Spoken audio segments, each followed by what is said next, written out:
Welcome to the Three Martini Lunch. Grab a stool next to Greg Columbus of Radio America and Jim Garrity of National Review. Three Martinis coming up. So glad you're with us for the Friday edition of the Three Martini Lunch. Yes, we've successfully made it to the end of another work week. Good, bad, and crazy martinis for conservatives today, and this is courtesy of the Free Beacon. An appeals court upheld an Ohio law banning abortions of babies diagnosed with Down syndrome, marking a victory for the pro-life movement at the state level. The 6th U.S. Circuit Court of Appeals upheld Ohio's Down Syndrome Non-Discrimination Act in a 9-7 ruling, overturning a 3-judge panel that had ruled against the law. The court found the law did not create an undue burden on the right to an abortion because it limited doctors from performing abortions only when a mother discloses she's requesting the procedure because her child has been diagnosed with Down syndrome.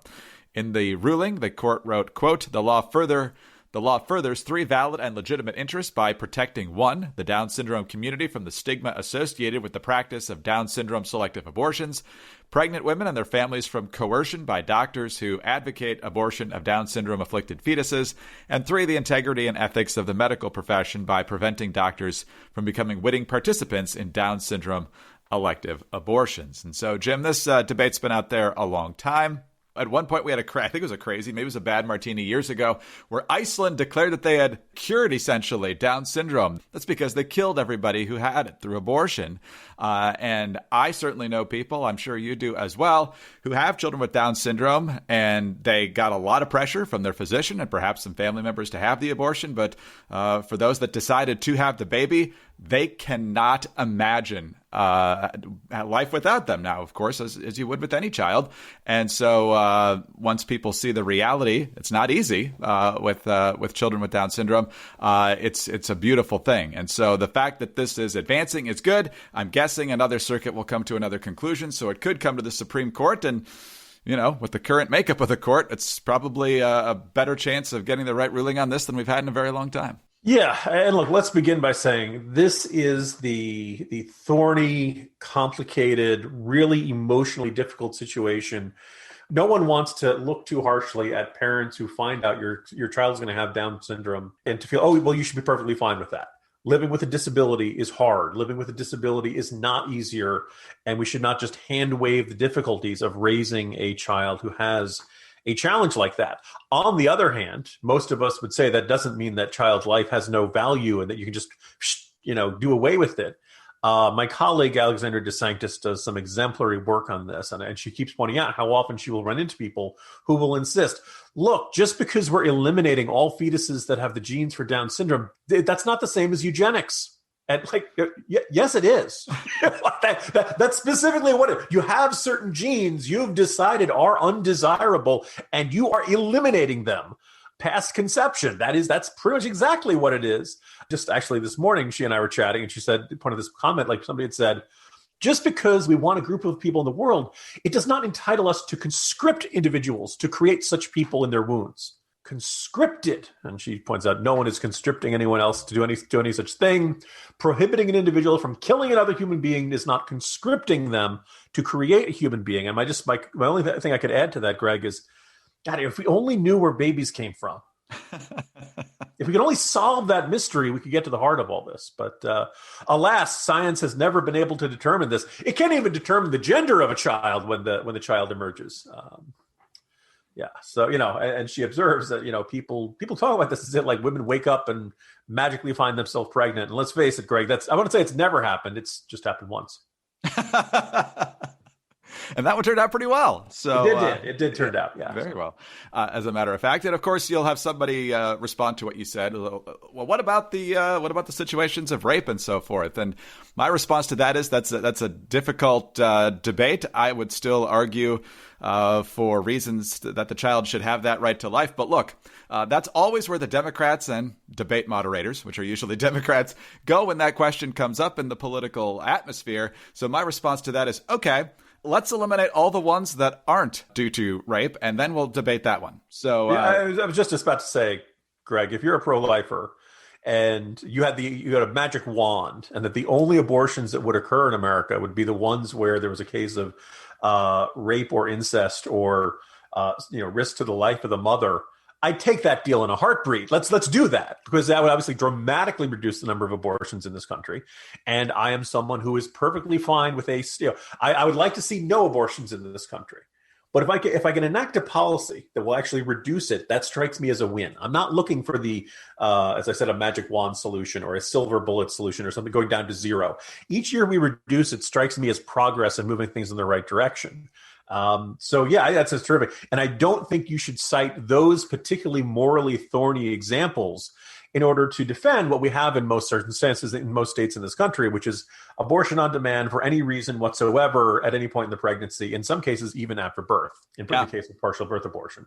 Right. No, that's exactly right. And if you made that deal, you'd eliminate, was it 97, 98, maybe 99% of abortions? I mean, it's amazing what they can't defend. And so they always talk about the more morally debatable issues like you just mentioned. But that's a very tiny fraction of the abortions that we see in this country. All right, let's also talk about our first sponsor of the day, and that is MyPillow. We've spent a lot of time talking about their towels and their sheets and, of course, the pillows themselves, but now they've gone and developed the My Slippers. My Slippers took 2 years to develop to ensure they're the highest in quality and comfort, and I got to say they did a really good job. They are very, very comfortable, and right now, 3 Martini Lunch listeners can save 40% with the promo code MARTINI at MyPillow.com. My slippers are durable. You can wear them all day, indoors, outdoors, wherever you like. They're beautiful leather suede. They have cozy faux fur linings and a sole that is meant to handle. Walking around your house, walking around on your deck, walking around on your driveway. They have moccasin, slip-on style. They're available in a variety of colors, and they have a 60-day money-back guarantee and a 1-year limited warranty. These things are so cushy. Layer 1 is the MyPillow patented fill. That's what they put in the pillow. Then the comfort memory foam, and then the patented impact gel. Just feels so, so good. For a limited time, MyPillow is offering 40% off My Slippers. Go to MyPillow.com and click on the radio listener square. Enter the promo code Martini or call 800-874-0104. While you're there, take advantage of the deep discounts on all MyPillow products, including the Giza Dream bed sheets, the MyPillow mattress topper, and the MyPillow towel sets. You can only save 40% on the new My Slippers with the promo code Martini. So make sure you enter that or use it when you call 800-874-0104 or visit mypillow.com today. All right, Jim, let's move to our bad martini now. And folks who follow the news closely probably remember last summer, and then again, Joe Biden hammering this issue in debates and on during the presidential campaign. The New York Times reporting last summer, American intelligence officials have concluded that a Russian military intelligence unit secretly offered bounties to Taliban-linked militants for killing coalition forces in Afghanistan, including targeting American troops amid the peace talks to end the long-running war there. Well, not so much. Daily Beast now reporting, on Thursday, the Biden administration announced that U.S. intelligence only had low to moderate confidence in the story after all. Translated from the jargon of spy world, that means the intelligence agencies have found that the story is at best unproven and possibly untrue. Quote, the United States intelligence community assesses with low to moderate confidence that Russian intelligence officers sought to encourage Taliban attacks, U.S. and coalition personnel in Afghanistan in 2019 and perhaps earlier. According to officials on Thursday's call, the reporting about the alleged bounties came from detainee reporting, raising the specter that someone told their U.S.-aligned Afghan jailers what they thought was necessary to get out of a cage. So, Jim, I mean, it wouldn't shock me that the Russians were doing that, but I mean, this was treated as absolute incontrovertible fact. Trump was certainly dragged through the mud for not confronting Putin on it more vociferously, and now, months, almost a year later, we're basically getting we can't really tell you if that happened or not. And so after all the months and years we had of absolutely there was Russian collusion in 2016, some of these well-placed sources don't seem to have the foggiest clue what they're talking about, or they're actively feeding disinformation. Yeah, so there are a couple of things to unpack here. The first is we know the Russians are not the good guys, and we know they oppose our expanded military presence around the world. And we know the Taliban are not good guys, and we know they're trying to kill, or at least up until the ceasefire, we're trying to kill our guys over in Afghanistan. So the idea of these two forces working together and one encouraging the other or financially supporting the other in of itself is not that implausible. But thinking that something could happen is not the same as knowing that it is happening.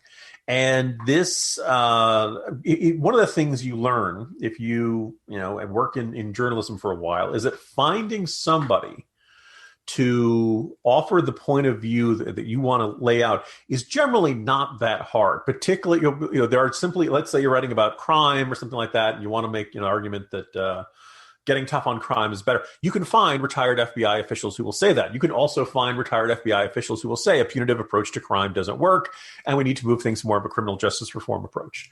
You can find on military, you can say we should be striking first, striking hard, and taking out terrorists before they can hit us. You can find retired generals and military brass who can have that perspective, or you can say that sort of mentality, in fact, only inflames local populations, makes them angrier, creates more enemies. So oftentimes, we should see what the experts say. The experts don't necessarily always agree, and there's not necessarily a clear consensus. And you can make it seem like people, there's a consensus simply by who you choose to quote and who do you choose to spotlight in your article about this.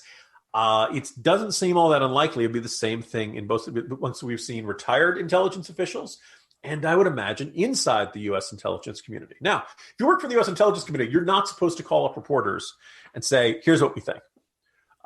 There's actually, ironically, the Central Intelligence Agency, I believe, does have an official press spokesman.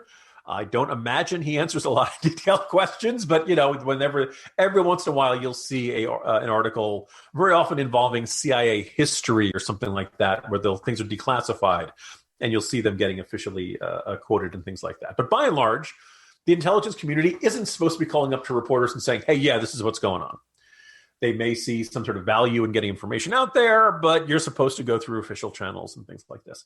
In this particular situation, whether or not you want to buy into every accusation about the deep state and all that stuff going on back to the Trump administration, it seems very clear.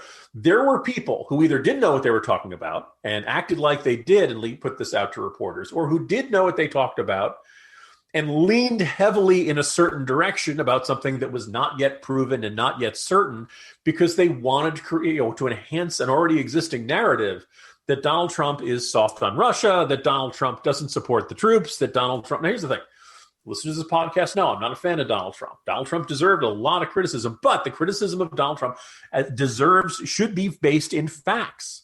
And you should get really nervous when a big, shocking story like this doesn't have a single named source. Look, there are obvious reasons why people in the intelligence community can't, come out and say, "Hi, I work on on Afghanistan for the CIA, and here's what we found, and here's what we found in these intercepted radio signals, and here's what the NSA says," and things like that.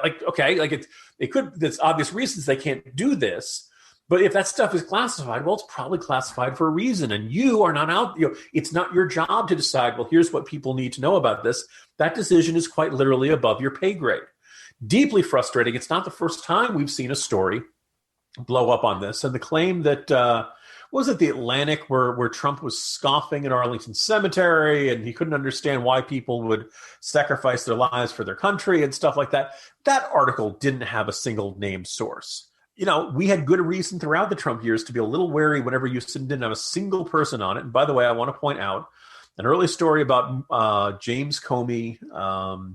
Comey retired. He started showing up on Stephen Colbert. He ended up becoming part of the resistance and being active on social media.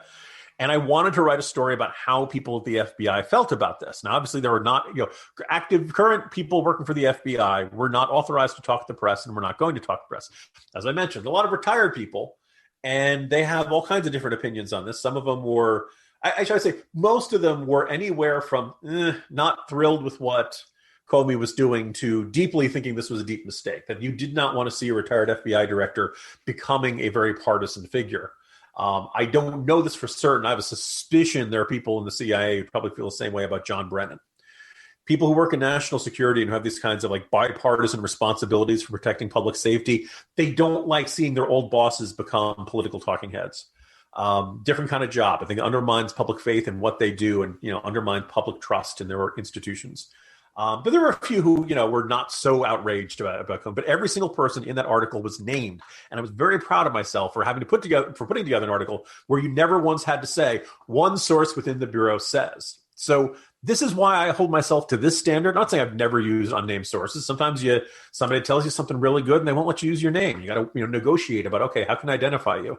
A carbon-based life form within the administration has said. That's what you got to do. But it's one of those things that, in this case, the media institutions that reported this absolutely abused the trust of their audiences, and they should be held accountable. And what's really baffling is how multiple media organizations were able to verify something that we now know the original sources were not being accurate about. You referred to James Comey as retired. That's a good way to put it. Your services are no longer required, sir.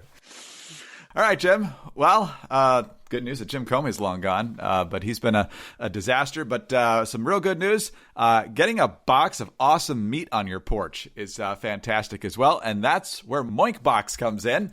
We talked about them a couple of weeks ago and the awesome bacon that they gave us.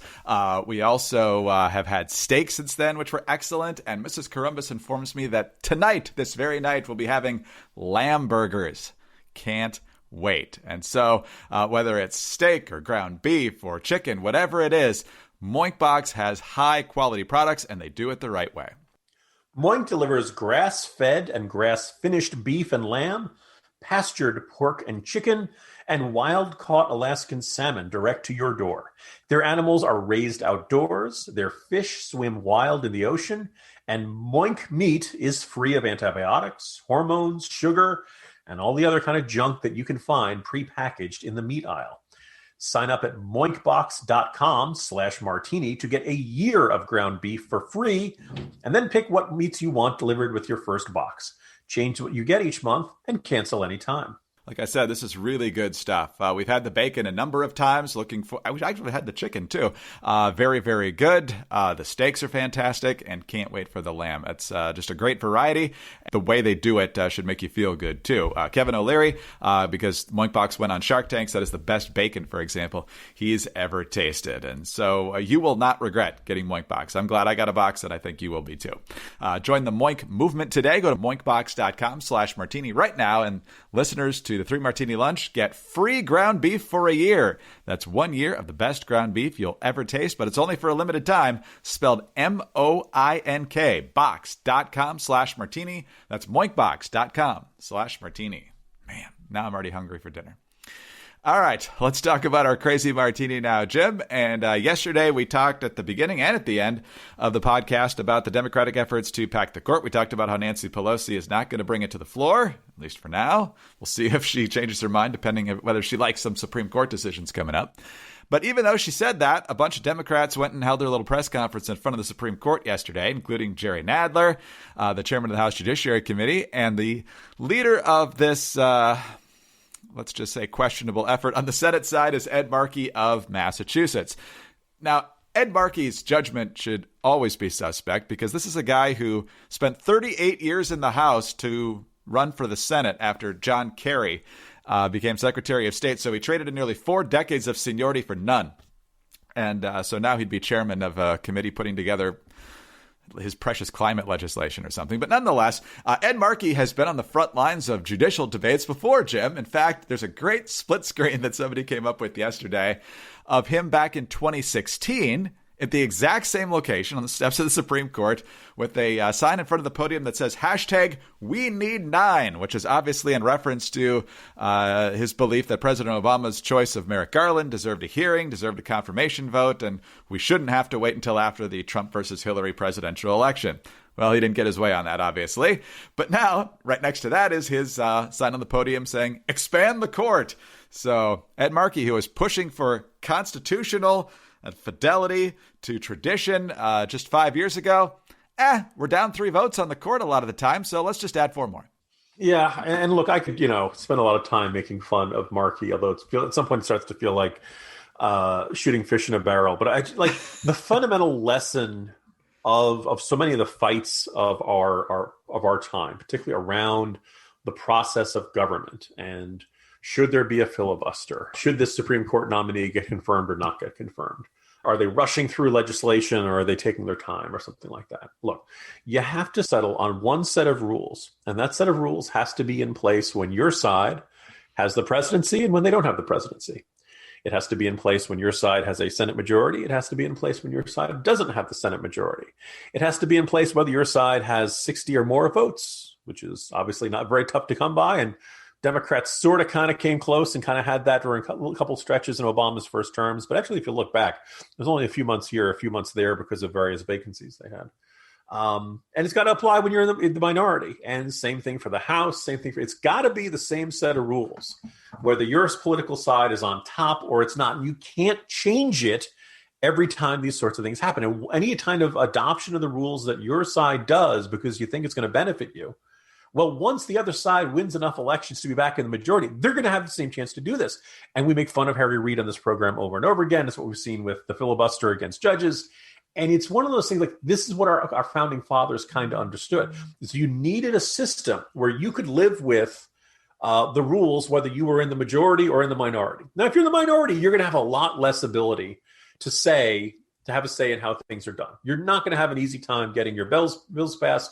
You're not going to have a very easy time. You might have a better chance of blocking things. But the easier you make it to block things, well, then the other guys, when you're in the majority, they have the same opportunities to block your stuff. The thresholds for building consensus have to remain the same, and they can't be adjusted. It's really, really unwise for Democrats to be passing big sweeping bills on a 50-50 majority that they've got with Kamala Harris breaking the ties. If you can't persuade 10 members of the opposite party, maybe your idea isn't such a hot idea. That ideally your ideas are so good that even the opposition party, which doesn't want to hand you wins and doesn't want to say, yeah, this is a terrific president we've got, and yes, this is a terrific Democratic majority party we've got. Ideally, there's something in that bill like, yeah, okay, and we've seen it on stuff like criminal justice reform. Every once in a while, you do find a majority thing get passed. There was a reauthorization of a bone marrow program that passed 413-2 in the House yesterday. Oh, by the way, Marjorie Taylor Greene and the other lunatic were the two who voted against it. So good to see that they're staying on brand with that one. They're anti-bone marrow transplants, apparently. Ed Markey is like the walking epitome of the guy who, whatever the rules are, thinks they're unfair if he can't get immediately what he wants when he wants it immediately. And that's why we're in the mess that we're in. And Greg, I'm glad it's Friday.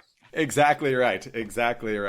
Because the way the media looks at this, of course, is if they like the legislation, which right now they do, they're going to talk about obstructionism. If they don't like the legislation, and it looks like it's still going to pass, like tax cuts during the Trump administration, well, then the process is not fair to the minority. And so the narrative is always that the process, if the Democrats can't get what they want, is flawed, and Republicans are obstructionists in that situation. So, the Democrats come in. They finally get the presidency after losing it 4 years earlier. They keep the House barely, and it's a 50-50 Senate. And so what's the first thing they want to do? Make sure Republicans have no power, kill the filibuster, and stack the court. So hopefully neither of those are going to happen anytime soon. So, Jim, yes, we all need a break. Hope you get a good weekend, and I'll see you Monday. See you Monday, Greg. Jim Garrity, National Review. I'm Greg Columbus, Radio America. Thanks for being with us today. Please do subscribe to the 3 Martini Lunch. Always grateful for your 5-star ratings and your kind reviews. Also, you can get us on those home devices. All you have to say is play 3 Martini Lunch podcast. Follow us on Twitter. He's at Jim Garrity. I'm at Dateline_DC. Have a great weekend. And please join us again on Monday for the next 3 Martini Lunch. We are living in difficult times where people fear having thought-provoking conversations about pressing issues. And although we're in the midst of an information explosion, there are a lot of forces aiming to distort what's true. I created The Bill Walton Show to provide a forum for in-depth, thought-provoking conversations with leaders, artists, entrepreneurs, and thinkers. Please join me at thebillwaltonshow.com to explore what's true, what's right, and what's next.